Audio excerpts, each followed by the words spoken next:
T'as jamais essayé, toi, d'avoir ces perceptions? Ben, on l'a tous.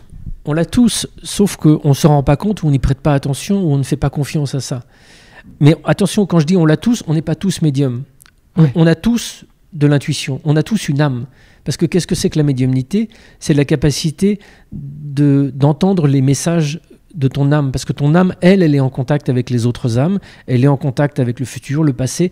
Ton âme, c'est l'espace perceptif par excellence. Ton âme est en contact avec l'ensemble de l'univers et des autres composantes de cet univers-là.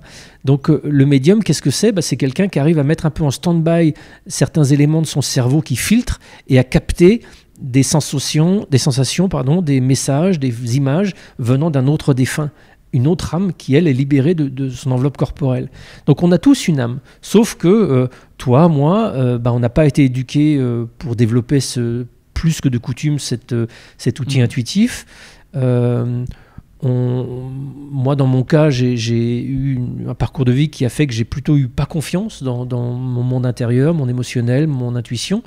Donc j'ai plutôt eu tendance à ne pas l'écouter, ce qui m'a rendu plutôt bon en tant que journaliste, parce que journaliste, je ne crois que ce que je vois et ce que je vérifie. Mais en tant qu'être humain, c'était un peu compliqué parfois, parce que j'étais coupé de ce monde intérieur. Mais on peut le développer. Mais on peut le développer jusqu'à un certain point. C'est un peu comme le foot, si tu veux. Tu peux savoir jouer au foot, tu peux prendre des cours, en faire assidûment. Tu ne vas pas forcément devenir Kylian Mbappé. Kylian Mbappé, il y en a un, il n'y en a pas 36.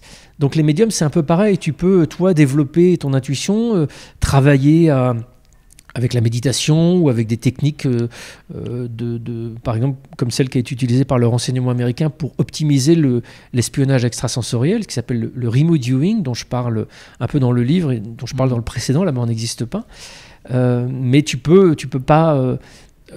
pourquoi est-ce que certaines personnes, comme celles que j'ai testées dans le livre, sont beaucoup plus empathiques, beaucoup plus intuitives que moi je ne le suis? Je ne sais pas, on ne sait pas. Il y a cette hypothèse que je soulève dans le livre, de savoir si des événements traumatiques dans l'enfance, la petite enfance ou le début d'âge adulte, n'ont pas participé à l'ouverture de ces outils perceptifs. Comme si les traumas vécus par plusieurs des médiums qui m'en parlent, ou de la violence dans l'enfance, avaient peut-être fragilisé cette carapace que l'on se construit tous et laissé des failles qui... sont ces mêmes failles par lesquelles passent les informations extrasensorielles. Ça reste une hypothèse, on n'en sait rien. Ça. Tu sais que je pense que j'ai toujours eu un attrait, en tout cas, pour la voyance, la médiumnité. Et j'ai d'ailleurs, en réfléchissant, et je me suis rappelé de ça assez récemment, que ma grand-mère était numérologue, enfin faisait de la numérologie, elle n'était pas numérologue, mais faisait de la numérologie, comme par hasard j'en fais. Est-ce un hasard? Je ne sais pas. Et elle tirait les cartes, voire même les runes. Ouais, les runes, c'est ça, comme ça qu'on dit. Donc, du coup, c'est vrai que avec ça, j'ai toujours eu un peu un pied là-dedans, mais néanmoins, mon côté cartésien m'a toujours fait un peu me dire, est-ce que c'est vraiment vrai? Et justement, là, tu l'as bien démontré, et c'est pour ça que j'adore ton livre, c'est que vraiment, j'ai pas l'impression de lire un livre perché, j'ai l'impression de lire une enquête avec justement qu'est-ce qui est vrai, qu'est-ce qui est faux, quels sont les biais, comme on a pu en discuter. Il se trouve que je fais des séances de numérologie, donc je suis passionné par la numérologie, et que j'ai commencé cette année, parce que c'est tout nouveau, c'est vraiment, enfin, c'est pas quelque chose qui est né il y a très longtemps, c'est cette année. Quand je fais une séance de numérologie, je ferme les yeux avant une séance pour méditer, pour être vraiment dans un instant présent, parce que je suis là pour la personne. Et donc, avant d'allumer mon petit Zoom et de papoter et de faire la séance, je prends 3 minutes de méditation. Il se trouve que j'ai des visions qui ont commencé à arriver. Donc, pour le cartésien que je suis, c'est un peu bizarre. Et ces visions, c'était des informations sur la personne que j'allais avoir. Alors attention, là j'entends tous les gens qui sont pas forcément perchés, qui doivent se dire mais ce mec est fou. Je me suis posé cette question parce que je comprenais pas ce que j'avais, qui était souvent une femme qui tombe de cheval.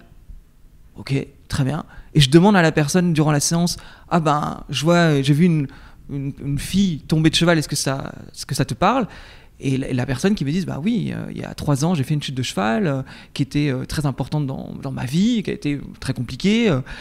Et j'ai eu plein de petites choses comme ça, extrêmement précises, au point de voir la jungle et un singe. Et quand la personne allume le zoom, il y a un papier jungle, un papier peint jungle avec un singe. Et là où des fois justement mon côté cartésien me ramène à ouais bon, est-ce que j'y crois ou est-ce que j'y crois pas, finalement le fait de vivre ça, j'en arrive à me dire mais c'est peut-être ça que quand on perçoit l'invisible, hein, quand on perçoit l'extrasensoriel ou cette imagerie qui débarque sans qu'on comprenne pourquoi. Donc c'est pour ça que je posais un peu la question si tu avais développé ça de par justement ce que j'ai pu ressentir.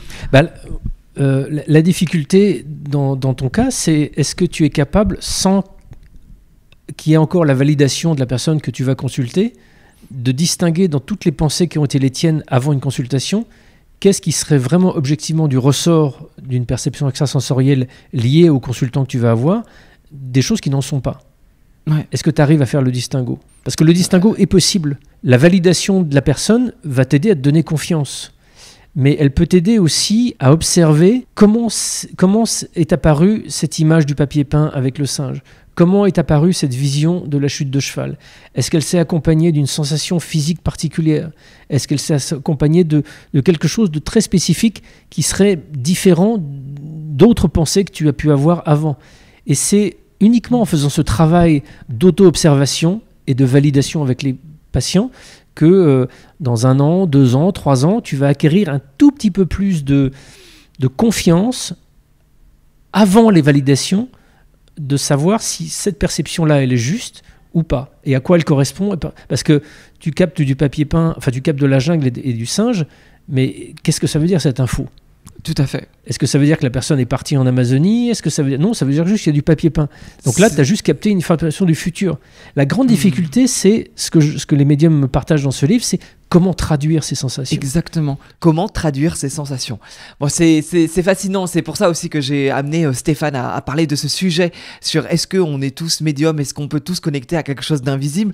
Parce que forcément, même si je ne prétends absolument pas avoir des capacités médiumniques, et effectivement, ces visions m'ont questionné sur à quel point, quand on n'a pas du tout peut-être baigné dans ce domaine-là, est-ce qu'à un moment donné, ces fameuses visions ressenties que l'on peut avoir, est-ce que finalement on n'est pas tous dotés justement de cela? Et j'ai adoré la réponse de Stéphane et de cette comparaison quelque part à des footballeurs, qu'on peut tous en tout cas développer certains talents, mais à quel point peut-on aller loin dans la médiumnité? Comme je l'ai dit, moi je ne me prétends pas du tout médium, c'est un sujet que je trouve fascinant. Je trouve que Stéphane amène quelque chose de très sérieux au médium, et justement je fais très attention à ça parce que encore une fois je regardais, je sais pas quand tu écouteras cet épisode, il y a un documentaire qui est sorti sur France Télévisions sur complément d'enquête. Tu peux regarder les replays sur les dérives de la cartomancie, des voyants et de la médiumnité.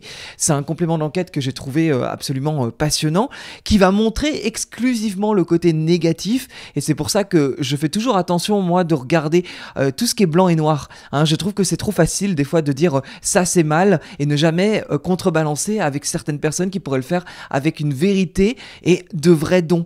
Est-ce qu'on peut pas toujours quelque part équilibrer, hein? C'est pour ça que je te dis, n'hésite pas à aller regarder en tout cas ce documentaire sur complément d'enquête sur les dérives. Néanmoins, je trouve que Stéphane, lui, qu'est-ce qu'il fait? Il va aller regarder aussi qu'est-ce qui va quelque part montrer une certaine véracité, en tout cas, de la médiumnité, de ce qu'il expérimente, ce qu'il a pu faire dans son livre par rapport au décès d'Aurélie, parce que c'est absolument fascinant, hein, quelque part, tout ce qu'il a pu expérimenter à travers ce livre également, et après 20 ans quelque part à chercher et à expérimenter sur le sujet. Mais du coup, encore une fois, c'est de pas s'enfermer dans des certitudes, hein. C'est ce qu'il dit dans l'épisode entier, d'ailleurs l'épisode 128, c'est un épisode que j'ai adoré enregistrer, donc n'hésite pas à l'écouter entièrement. Là c'est vraiment qu'une toute petite partie bien évidemment que je te mets en avant, mais il explique aussi, hein, c'est cette idée que les certitudes, c'est emprisonnant quelque part, que le mieux c'est d'avoir la curiosité, d'expérimenter, d'essayer, de comprendre, et de ne pas toujours dire non c'est impossible, oui c'est possible. Et des fois c'est vrai, et moi-même je suis journaliste, hein, de métier, c'est mon métier, et pourtant justement je peux quelque part des fois un peu condamner certains reportages qui sont toujours que dans un sens, tout comme quelqu'un qui dirait que la médiumnité c'est fantastique et que tout le monde est médium, etc., etc. c'est beaucoup plus complexe que tout est blanc, tout est noir. Et ça, c'est quelque chose que je fais très attention dans ce podcast, c'est essayer en tout cas de toujours naviguer entre les possibilités, les perceptions, et ne pas annoncer des vérités comme si tout était véritable. Et c'est d'ailleurs pour ça, beaucoup de d'ailleurs là dans cette phrase. Et c'est comme ça que j'en suis arrivé à parler moi de mes propres perceptions et que j'avais envie d'expliquer que voilà, ça m'est propre, c'est-à-dire qu'on ne peut pas me dire c'est vrai ou c'est faux. Moi j'ai expérimenté cela, c'est ma vérité. Il se trouve qu'effectivement j'ai des visions, c'est comme ça. J'ai réalisé d'ailleurs que quand je ferme les yeux, j'ai beaucoup de visions. Je pensais que c'était le cas de tout le monde. Il n'y a que très peu de temps que j'ai découvert que c'était pas le cas, parce que au-delà des visions très précises par rapport à une séance en numérologie, j'ai des visions assez facilement. Quand je ferme les yeux en méditation, je vais avoir plein de visions. Il n'y a pas de sens à donner à cela, c'est juste que je vois des choses, j'ai des images qui viennent. Ou par exemple, également en ce moment, j'ai des séances énergétiques. Je pense que j'en parlerai très prochainement parce que c'est quelque chose qui m'est un peu tombé dessus et j'avais pas du tout prévu de faire ça. Et ces séances sont assez intenses. Et dès que la séance commence, mais je pars dans des visions, mais à n'en plus finir. Et c'est vrai que ça, on peut me dire c'est vrai ou c'est faux. En fait, je m'en fous. C'est ma perception. Je les vois, ces choses-là. C'est ma vérité. Donc, je ne dis pas que ma vérité... c'est la vérité de quelque chose. Je dis juste que mon ressenti, mon expérience, je vois des choses. Maintenant, je ne sais absolument pas à quoi ça correspond. Je ne sais pas pourquoi mon cerveau, quelque part, capte ou fabrique ce genre de vision. Je n'en sais rien. Je suis dans l'expérimentation. Je ne suis pas dans en tout cas dans une vérité. Ce que je vois, c'est ça. Non, pour l'instant, je vois un petit peu qu'est-ce que mon corps ressent. Et je pense aussi, encore une fois, à 20 ans, je ne suis pas certain que je pouvais capter ce genre de choses. Là, je le capte aujourd'hui. Je sais pas si je vais les développer au fur et à mesure dans ma vie. Peut-être que ça va s'arrêter. J'en sais rien. C'est comme ça. C'est aussi la curiosité de la vie, des choses qui se passent, de ce qu'on expérimente. En tout cas, voilà, je pourrais parler quelque part. Là, je suis parti pour en parler pendant des heures. Je voulais vraiment, mettre en avant l'avis de Stéphane sur est-ce qu'on peut tous ressentir l'invisible quelque part. Et n'hésite pas à écouter l'épisode entier que je trouve vraiment intéressant. C'est l'épisode 128 qui est le précédent, qui est sorti cette semaine. Et puis n'hésite pas à laisser 5 étoiles sur Apple Podcast ou Spotify, ainsi qu'un petit commentaire. Tu sais qu'aujourd'hui on peut laisser des commentaires sur Spotify, c'est toujours agréable de les voir et d'y répondre. Et puis Osez by Nico l'Instagram, n'hésite pas à m'envoyer tes messages, à communiquer, c'est toujours aussi un réel plaisir d'échanger avec vous. À très bientôt, salut.